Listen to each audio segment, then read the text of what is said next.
Modi Putin ఒక car ride. So ఈ వ్యవహారము ఎలా ఉంది అంటే ఇవాళ చూడండి, చైనాలో చైనా అధ్యక్షుడు ఉన్నాడు, జీ జింగ్పింగ్ ఉన్నాడు. అలాగే పాకిస్తాన్ నుంచి వాళ్ళ ప్రధానమంత్రి షాబాజ్ షరీఫ్, ఇక నేపాల్ పిఎం, బంగ్లాదేశ్ నుంచి వాళ్ళ నాయకులు. సో ఇంతమంది ఉన్నారు. కానీ చైనా మీడియా, అలాగే మీరు చూసారనుకుంటే రష్యాలో ఎక్కడ చూసినా కూడా ఒక వీడియో వైరల్గా సర్క్యులేట్ అవుతుంది.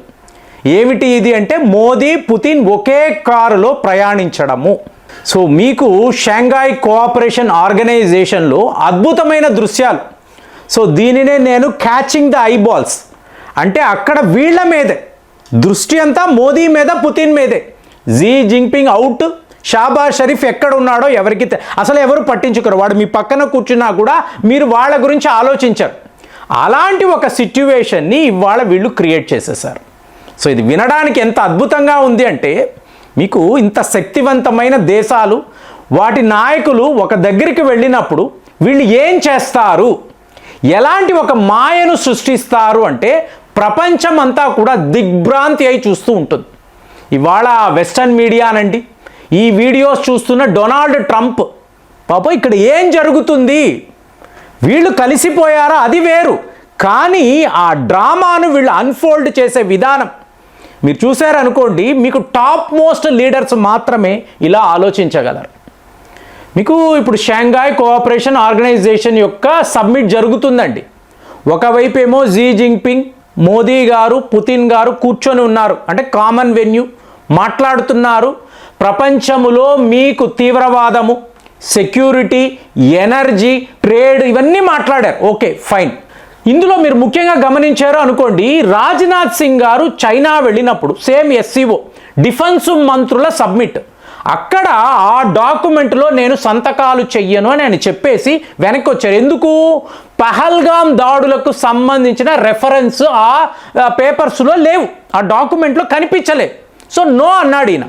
కానీ ఇవాళ మీరు గమనించారనుకోండి, మీ దేశ ప్రధానమంత్రి అక్కడ ఉన్నప్పుడు ఒకవేళ పొరపాటుగా పహల్గామ్కి సంబంధించిన రెఫరెన్స్ లేదు అనుకోండి, మీకు ఎలా ఉంటుంది?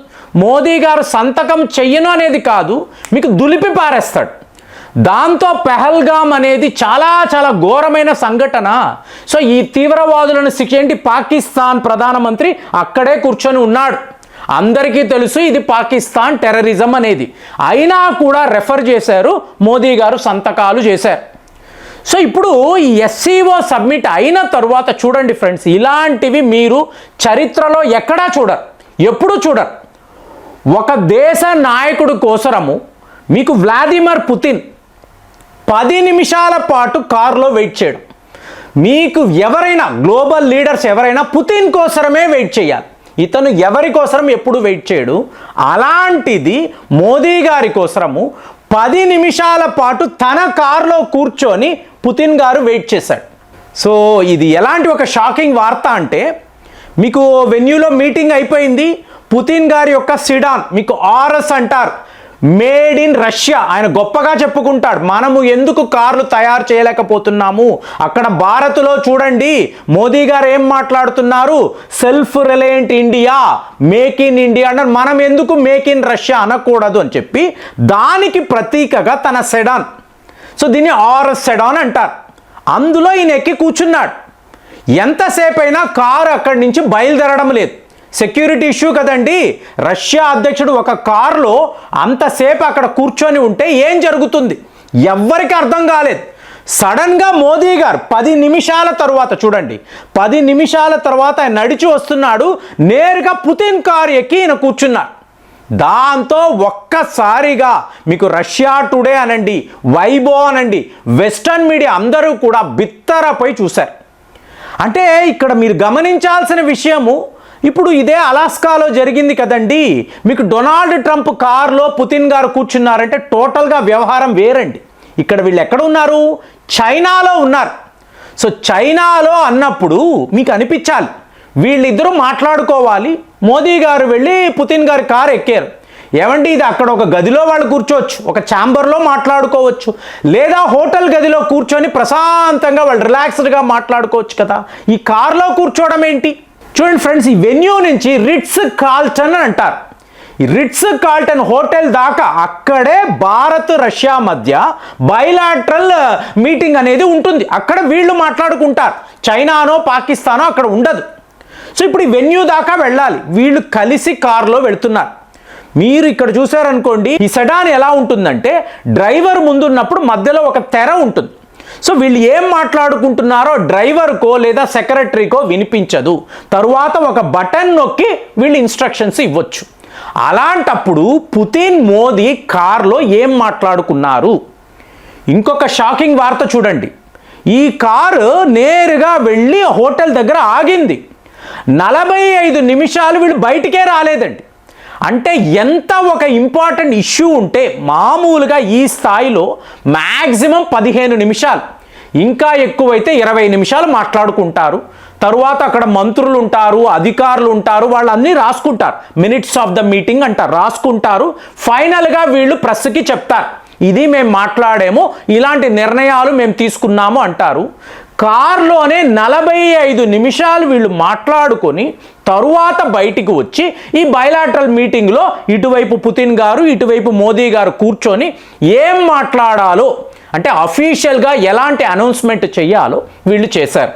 సో ఇప్పుడు ప్రపంచమంతా, ముఖ్యంగా వెస్టర్న్ మీడియా, మీకు మోదీ గారు రష్యా అధ్యక్షుడు పుతిన్ కారు ఎందుకు ఎక్కారు, ఈ డ్రైవ్లో వీళ్ళు ఏం మాట్లాడుకున్నారు, మీకు హోటల్ దాకా రీచ్ అయిన తరువాత కూడా 45 మినిట్స్ ఏమిటి డిస్కషన్, అమెరికా పతనానికి వీళ్ళు ఏమైనా ప్లాన్ చేస్తున్నారా, లేదా న్యూ వరల్డ్ ఆర్డర్ అని పదే పదే అంటూ ఉంటారు కదా, దానికి సంబంధించిన ఒక భారీ స్ట్రాటజీ వీళ్ళు వేశారా, ఏం జరిగింది, నోబడీ నోస్. కానీ మీరు గమనించాల్సిన విషయము, పుతిన్ గారు మోదీ గారి యొక్క బాడీ లాంగ్వేజ్, నిన్న మాట్లాడాను, షేక్ హ్యాండ్ ఇవ్వడంలో ఎన్నో రకాలు. ఇది ఆ నాయకుడి యొక్క మూడ్ ఏమిటి, అతను మిమ్మల్ని ఫ్రెండ్గా చూస్తున్నాడా, క్లోజ్ ఫ్రెండ్గా చూస్తున్నాడా, లేదా సెపరేట్ చెయ్యలేని ఒక ఏలీలా చూస్తున్నాడా అంటే, మీకు మోదీ గారు పుతిన్ గారి చేతి మీద చెయ్యి వేసి నేను ఉన్నాను, మీరు కంగారు పడకండి, ఏంటి పుతిన్కి ఈయన భరోసా ఇస్తున్నారు. పుతిన్ గారు ఆయన షోల్డర్ పట్టుకొని చాలా చాలా థ్యాంక్స్, మీరు మాతో నిలబడ్డారు. సో ఇది అక్కడ బాడీ లాంగ్వేజ్ మీరు గమనించారు అంటే. సో ఇప్పుడు ఈ మీటింగ్ ఏంటి, ఇక్కడ పుతిన్ గారు మోదీ గారిని సంబోధిస్తున్నారు, మహామాహిం ప్రధానమంత్రిజీ. ఏంటి, మీకు సంస్కృతములో పుతిన్ గారు మాట్లాడుతున్నారు.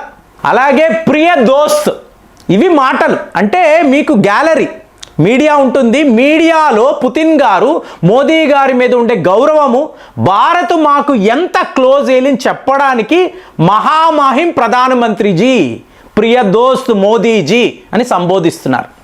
తర్వాత మోదీ గారు మాట్లాడుతున్నారు, ప్రపంచములో ఎన్ని విషయాలు వచ్చినా, ఎలాంటి సమస్యలు వచ్చినా రష్యాను మేము విడిచిపెట్టము, రష్యా మా క్లోజెస్ట్ ఎయిలీ, మా మధ్య ఉండే స్నేహాన్ని ఎవరూ ఎప్పుడూ కూడా బ్రేక్ చేయలేరు. మేము కష్టకాలంలో ఉన్నప్పుడు మాతో పాటు రష్యా నిలబడింది, కాబట్టి ఆ రష్యా కోసము మేము ఎంత దూరమైనా వెళతాము. అంటే వీళ్ళ మధ్య ఉండే ఫ్రెండ్షిప్ మీరు ప్రపంచానికి చెప్పాలి. రష్యాను దూరము చేసుకోవడము అనేది భారత్కు ఇంపాసిబుల్ అని క్లియర్గా చైనాలో ఎస్సీఓ సబ్మిట్లో బైలాటరల్ మీటింగ్లో మోదీ గారు క్లియర్గా, ఎందుకంటే ఈయన చైనా వస్తున్నప్పుడు మీకు యుక్రెయిన్ యొక్క అధ్యక్షుడు జెలెన్స్కీతో ఒక ఫోన్ టాక్ అనేది చేశారు. సో అంతకుముందు డొనాల్డ్ ట్రంప్ కూడా మోదీ గారితో మాట్లాడే ప్రయత్నాలు చేశారు. ఇక్కడికి వచ్చిన వ్యక్తి చైనాకు వచ్చి ఈయన పుతిన్ గారిని కలిసి ఈ కార్ రైడ్లో చాలా చాలా ఇంపార్టెంట్ నిర్ణయాలు తీసుకొని, చైనా అన్నప్పుడు సర్విలెన్స్, ఏ హోటల్లో కలిసినా, ఏ వెన్యూలో కలిసినా వాళ్ళ కెమెరాలనండి బగ్స్ అంటారు, ఎక్కడెక్కడో బగ్స్ పెడతారు. కాబట్టి సేఫ్టీ ఏంటి, పుతిన్ గారు కారులోనే ఇలాంటి విషయాలు మాట్లాడుకోవడం ఆల్ ఇంపార్టెంట్ వీళ్ళు అనుకున్నారు. అందువల్లే మీకు ఈ secret car ride between Putin and Modi అని చెప్పి ఇవాళ ప్రపంచం అంతా ట్రెండింగ్లో ఉండే వీడియో అది. మీకు ఈ విషయాలే అందరూ మాట్లాడుకున్నారు. మరి ఈ వార్తలు మీరు విన్నారా? మీ స్పందన ఏమిటి? కామెంట్స్లో రాయండి. మళ్ళీ వచ్చే వీడియోలో కలుద్దాం. జై హింద్.